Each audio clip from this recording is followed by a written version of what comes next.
আসসালামু আলাইকুম। আসসালামু আলাইকুম গাইস। আমি আজকে রান্না করতেছি শর্বা শর্বা আলু হাদা শর্বা রান্না করছি।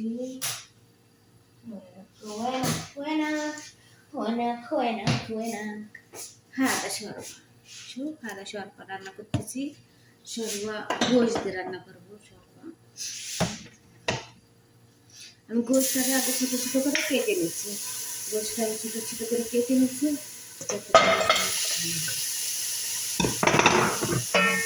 ওরা বেশি মশলা খায় না, ওরা মশলা খায় খুব কম, আর ঝাল তো মোটেই খাই না। আমি এখানে আমি রসুন রসুন পেঁয়াজ আর গাজর দিয়ে তামনা করে নিলাম। বেদানা মাছটাকে চিকেনে ঢেলে দেবো। বেশি মশলা খাই না তো, কম মশলা খাই। তারপর রুগী, অসুস্থ মানুষ, এইভাবে করে আমি রান্না করি।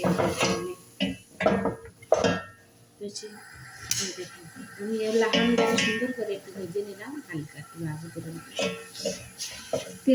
তেল দিই লাহানের তেল, মানে গোশের তেল। বিসমিল্লাহ।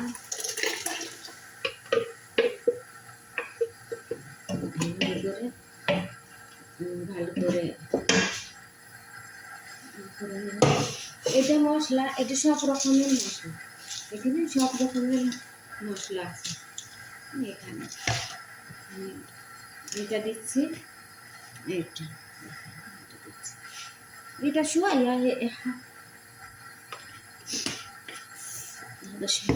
হাদা জিরে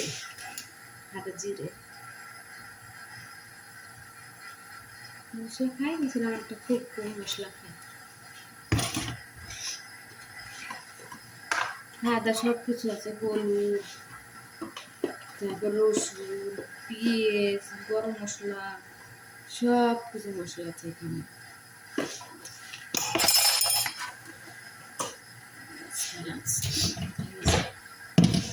আর হাদা ধনে পাতা গুঁড়ো, ধনে পাতা।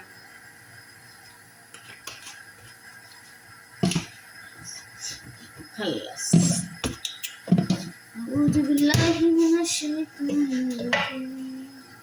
ভালো করে একটু নাড়াচাড়া করে নিচ্ছি। হাদা শর্বা পানি দিয়ে, ভালো করে পানি দিয়ে মিক্স করে ঢেলে দিতে। আমি টমেটো দিচ্ছি এখানে, টমেটো, রসুন, পেঁয়াজ দিয়ে ভালো করে ঠান্ডা করে দিচ্ছি। গোশটার আগে একটু ভাজি করে নিলাম হালকা ভেজে, তারপর এটা আমি ঢেলে দিচ্ছি। টমেটো ঢেলে দিয়ে ভালো করে নাড়াচাড়া করে বেঁধে নেব। এটা শর্বাটা আমি এখানে ঢেলে দেবো।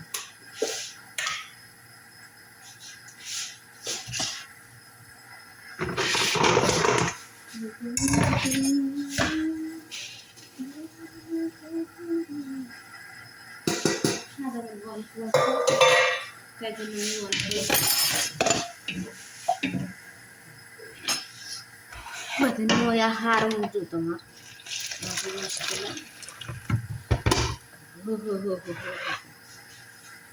হালকা করে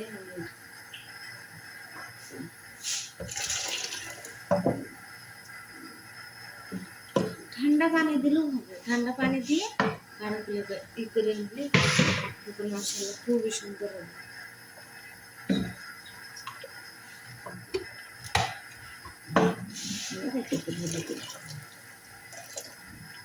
হয়ে গেল শর্বা মশলা। এইভাবে আপনারা রান্না করে খাবেন, খুবই সুন্দর হবে, কোনো সমস্যা নেই। ঝাল খাতে না করলেই খাওয়ার দরকার নেই। ঝাল খাওয়া ভালো না, ঝালে আবার সমস্যা দেয়। দেখেছেন? দেখেন না, আপনাদের আমি দেখাচ্ছি। ও, আপনারা তো দেখতেই পাচ্ছেন খুব সুন্দর আমার রান্না। দেখেছেন? আমি এইভাবে করে রান্না করি, খুবই সুন্দর হয় রান্না। ভালো থাকবেন, সুস্থ থাকবেন। আসসালামু আলাইকুম।